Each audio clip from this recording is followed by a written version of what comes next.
Hey everyone, we're going to talk about the converse of the Pythagorean theorem. We know that we can use the Pythagorean theorem to find out missing sides of a right triangle, but what you probably didn't know is that you can use the Pythagorean theorem in the converse to find out if our triangle is acute, right, or obtuse. So let's go through this chart here.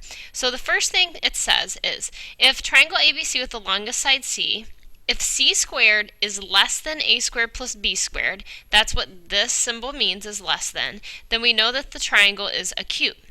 If it's equal to it, we know the triangle is a right triangle, and then down here, if it's greater than it, then we know the triangle is obtuse. So using this chart, we're going to apply all of these things down here. It's kind of neat. Like, now you don't even need to know the angles of a triangle to figure out if it's acute, obtuse, or right. Think about that. I mean, like, you don't even have to know the angles to find out. So that's what makes this useful. Because if we were given number 1 and we were asked if it's acute, obtuse, or right, until this point you'd say, I don't know, because I don't know the angles. So now we can find out. First things first, this one's a little tough because I can't figure out which one's the hypotenuse. So remember that C is always your hypotenuse, okay? Which is the largest. It is the largest number, okay? So looking at this picture here, what's the largest number? Well, I'll be straight with you. I have no idea what square root 35 looks like. So if I do this on the calculator, I get that it's about 5.9. So looking at this triangle, which one is the largest side? This one, 5.9. So we'll call that C, and then it actually doesn't matter which one you pick as A and B. So we're going to compare. How does C squared compare to A squared plus B squared? In our picture, what is C squared? Or actually, I should say, what is C? Because we're substituting in. Now, don't use 5.9 because you rounded there. So that's not actually the number. You rounded it. What we have is square root 35. So we have square root 35. I'm substituting in squared. What's A?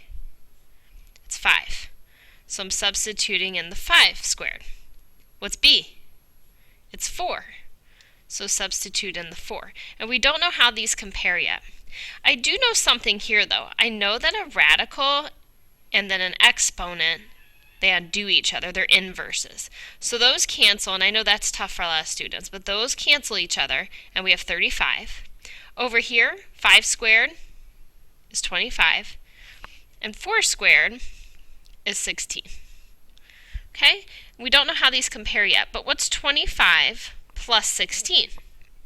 Well, if you do this on the calculator, or you can add it up by hand, you get 41. So my C squared, and you will have to know how to say this symbol, is less than my A squared plus B squared. So if it's less than, it's going to be acute. That triangle is acute. Let's talk about number 2. We're again going to label our A, B, and C. Okay, well, which one's C? C is the largest one. C is the largest one. So which one's going to be our C? It's going to be the 15. And then you can label your A and B as either one of those. So I want to know how C squared compares to A squared plus B squared. What is C? C is 15. So I'm going to substitute that in. What is A?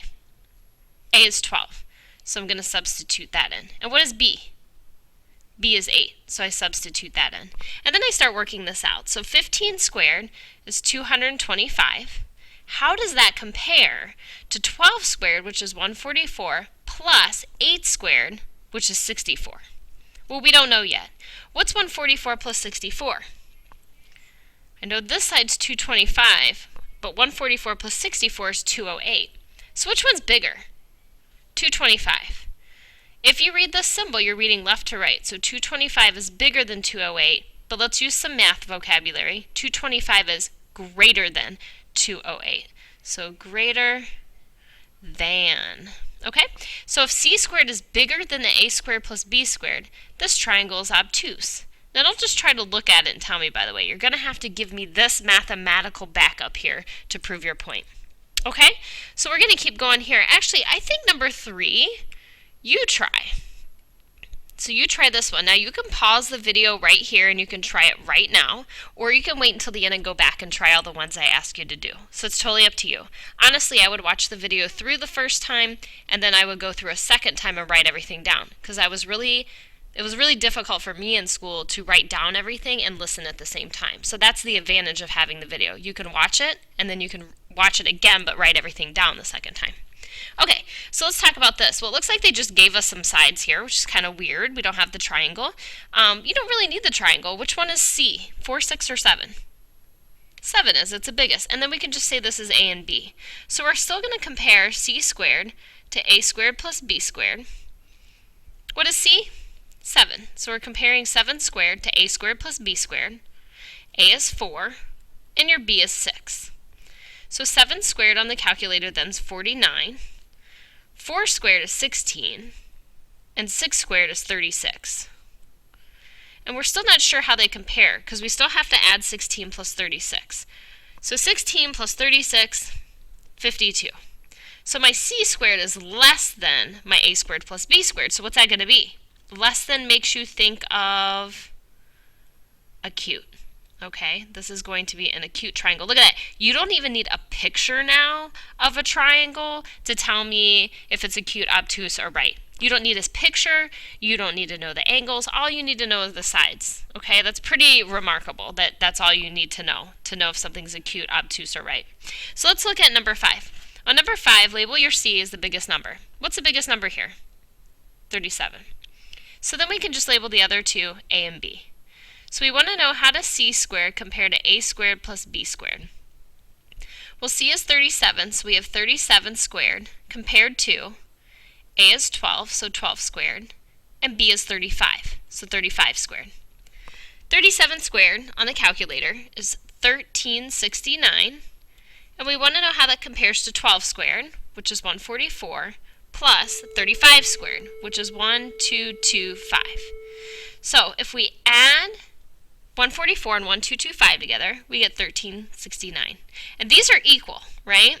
So if these are equal to each other, what kind of triangle do you have? It means the Pythagorean theorem works. And what does the Pythagorean theorem technically only work for? What kind of triangle? A right triangle. Okay, so if they're equal, it's a right triangle. Okay? Alright, so let's keep on going. Let's move it on down here. So this looks like more of the same, right? So I have a feeling that you can handle 1 and 2 on your own. So you try these. Try those ones out and bring those to class. You know, you can pause it now and do it, or you can wait and do it at the end. It's totally up to you. But I'd like to talk about 3 with you. And the reason why is, what's C? Do you even know? They're all 7s. So is it anything bigger than anything else? No. So I don't even care which one you choose as C. So we'll do this. There we go. Doesn't even matter. We still want to compare C squared to A squared plus B squared. So we have 7 squared, and we're comparing it to 7 squared plus 7 squared. Well, what is 7 squared? 49. So 49 in comparison to 49 plus 49.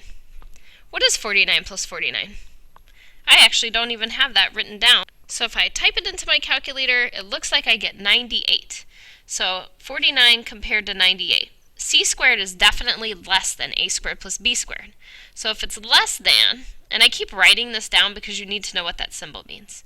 What's this going to be? It's acute. All right. Let's keep going. All right, on this one here, I would like you to do 5 and 6 on your own, but I would like to do number 4 with you. And why is that? Why do you think I'd want to do 4 with you? Look at it. What funky things are going on here? There's two 24s, right? So the biggest number is your C value. Does it matter which one I choose as C, which 24? It doesn't. I can use this one if I want. So I'll say this is A, B, and the middle one's C. How about that? So I still want to compare C squared to A squared plus B squared. Well, C is 24, so 24 squared. A is 7, 7 squared, plus B is 24, so 24 squared. What is 24 squared? Well, on my calculator, I got 576. And then 7 squared is 49. And then we already found out 24 squared a second ago, 576. And then if I add 49 and 576, I get 625. So how do these compare? Well, it looks like C squared is less than B squared plus, C squared is less than A squared plus B squared. So if this is less than, what kind of triangle is it? It's acute. All right, so go ahead and go back and finish those 5 problems I've asked you to do. Bring those to class, have those completed for us, and we will see you then, and we will go over them then. Have a great night.